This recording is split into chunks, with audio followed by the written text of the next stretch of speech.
Assalamualaikum warahmatullahi wabarakatuh. Salam sejahtera, salam sehat untuk kita semua. Semoga teman-teman di rumah tetap sehat.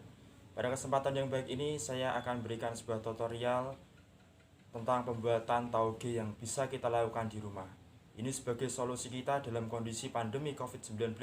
Kita harus bisa memenuhi kebutuhan kita tetap produktif, dan kita bisa mengisi waktu luang dengan baik. Alat dan bahan untuk pembuatan tauge ini sangat mudah dan teman-teman bisa menemukan di rumah. Yang pertama adalah kita di sini bisa menggunakan serbet seperti ini, atau saya bisa menggunakan kain flanel, atau teman-teman bisa menggunakan kain yang bisa menyerap air. Tidak harus kain flanel, tidak harus seperti kain serbet ini, pokoknya yang bisa menyerap air. Kemudian alat selanjutnya adalah yang kita perlukan adalah wadah yang berlubang di bagian bawahnya, atau seperti ini, kita bisa melihat seperti ini atau sejenisnya seperti ini. Yang penting kita ada wadah yang memiliki lubang di bagian bawahnya. Kemudian yang paling utama di sini kita harus memiliki benih kacang hijau, cukup segini. Saya menggunakan benih kacang hijau hasil tanam saya sendiri. Nah, ini untuk 300 gram teman-teman, 300 gram kacang hijau bisa menghasilkan sekitar 1 kilo, 1,5 kilo kecambah atau tauge. Jadi sangat banyak sekali dan sangat mudah. Kemudian yang bahan selanjutnya adalah kita menggunakan air sebagai perendaman dan kemudian sebagai penyiraman. Kemudian yang kedua adalah kita membutuhkan wadah untuk menyimpan wadah ini, wadah yang berisi kacang hijau, untuk kita tempatkan di tempat gelap. Cukup itu, cukup sangat mudah sekali teman-teman bisa melakukan ini di rumah. Untuk lebih jelasnya kita lihat video berikut ini. Setelah kita bersihkan benih kacangnya, kemudian kita rendam dengan air hangat selama 3-4 jam. Nah, setelah direndam maka biji kacang hijau akan mengambang seperti ini dan kulitnya sedikit terkelupas. Setelah direndam, tiriskan airnya sampai tuntas. Setelah itu kita ke penempatan wadah. Pertama kita siapkan kain. Ini bisa menggunakan kain panel atau kain yang bisa bisa menyerap air. Kita susun di lapisan bawah kainnya. Kemudian setelah itu kita beri kacang hijau secukupnya.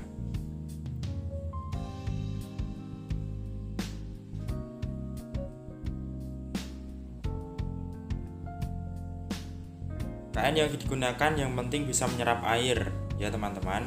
Ini mungkin bisa seperti handuk ataupun serbet ataupun kain-kain yang lain, tidak harus kain flanel. Nah, kita bisa mengulang sampai 3 lapis dalam wadah yang seperti di video. Jangan khawatir, di bagian bawah, lapisan bawah akan tetap mengalami pertumbuhan. Jadi yang bagian bawah tetap mengalami pertumbuhan seperti biasanya, seperti pada umumnya. Kita lapisi di sini sampai 3 lapis. Dan upayakan setiap lapis itu tertutup, jangan sampai ada cahaya yang masuk, karena nanti kalau ada cahaya yang masuk itu bisa menyebabkan kacang atau kecambahnya ini, togenya ini berwarna ungu. Itu berarti kurang baik, meskipun nanti rasanya juga tidak jauh beda. Nah, secara segi tampilan berarti kan kurang baik. Jadi usahakan tertutup betul wadahnya dari cahaya, entah itu cahaya matahari ataupun cahaya lampu. Oke, kita di sini yang paling akhir kita tutupi dengan lapisan atau kain flanel. Kita tutup rapat. Usahakan rapat. Setelah kita letakkan di wadah ini, di ceting ini, kemudian kita siram dengan air biasa sampai basah. Kita siramnya sampai air basah. Nah, penyiraman ini bisa kita lakukan 2 kali sehari. 2 kali sehari melakukan penyiraman. Jadi untuk menjaga kelembapan agar kain ini tetap basah dan tidak mengalami kekeringan. Setelah kita basahi teman-teman, kita tempatkan atau kita simpan di tempat yang tertutup. Kita di sini saya menggunakan panci. Nah, nanti kita tutup. Panci ini kita tutup, kemudian kita simpan di tempat yang gelap. Jangan sampai ada cahaya yang masuk Nah, ini adalah tauge umur 1 hari. Sudah terlihat pertumbuhannya, sudah mulai tumbuh berwarna putih. Ini bagian yang paling atas. Ini wadah lain ya. Ini yang paling atas. Yang paling atas pertumbuhannya juga tumbuh.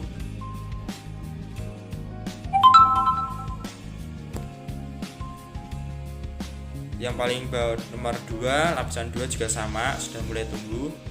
Dan juga di lapisan 3 juga sudah mulai tumbuh, menunjukkan pertumbuhan.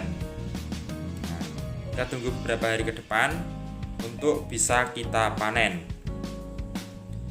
Dan jangan lupa teman-teman, kita siram 2 kali sehari.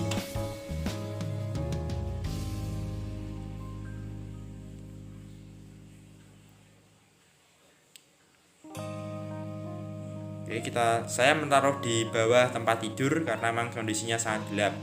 Nah, ini adalah umur 4 hari. Sebenarnya ini terlalu tua teman-teman ya. 4 hari itu terlalu tua. Jadi mungkin bisa di umur 3 hari itu sudah bisa dipanen. Meskipun 4 hari terlalu tua, kecambah atau tauge ini masih bisa dikonsumsi dan rasanya juga tidak jauh beda dengan tauge pada umumnya. Kita terlihat di sini memang panjang-panjang ya. Kalau memang dari segi tampilan memang terlihat lebih besar, namun segi rasa tidak kalah dengan yang seperti biasa kecambah pada umumnya. Nah, di sini akan terlihat yang paling bawah justru memiliki pertumbuhan yang paling baik karena memang kondisinya sangat gelap. Ini yang paling bawah lebat dan baik. Kalau dilihat memang tidak ada warna ungunya. Nah, untuk cara panennya kita bisa memotongnya dengan menggunakan gunting. Sebenarnya bisa dicabuti dicabuti secara keseluruhan. Namun biasanya akarnya akan ikut, sehingga biar akarnya tidak ikut bisa kita potongi dengan menggunakan gunting seperti ini. Jadi ini terlihat banyak sekali ya teman-teman. Nah, salah satu olahan yang bisa kita gunakan di sini adalah untuk bumbu pecel. Untuk bumbu pecel. Untuk pecel itu sendiri ya, bumbunya bumbu biasa. Oke.